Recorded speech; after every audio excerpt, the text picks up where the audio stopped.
Hat বুঝছিনি আব্বা? শুকর আলহামদুলিল্লাহ বলছে বলে না হাত বাজিয়া ডাল দিয়ে আপনি ভাত খাইতে হারেন না, এটা তো আমি জানি। এসব তুমি কি কইতেছ? তুই খাইছনি? এই তো এগিন দোয়া হসা করে হিয়ার হরে খাম। কি খাইবা? থাকলে তো খাইবা নাকি? কে কইছে?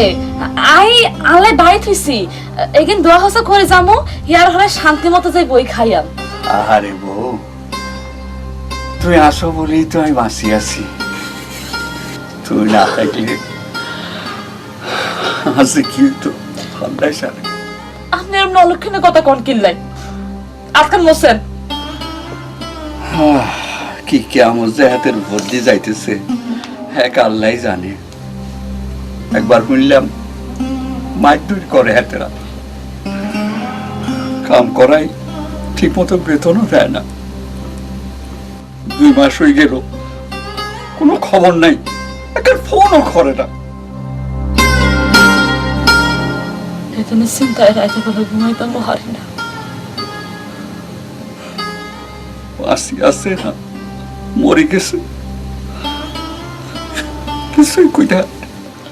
আমরা কইছেন এরম অলক্ষণে কথা কইতে না লাগে, আর কইছেন আমরা কইবেন না লাগে কোনদিন এরম না অলক্ষণে কথা কিল্লাই কোন আপনি এসে অলক্ষণে কথা।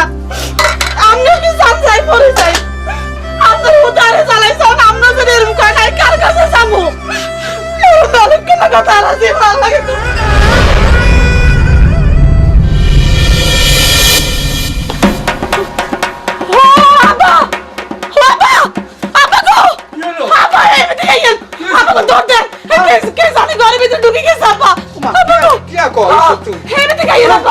কি করতেছ তুই?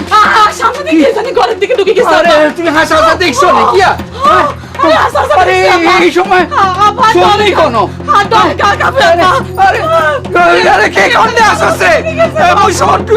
আর ঘরের ভিতরে আরে সোর মনে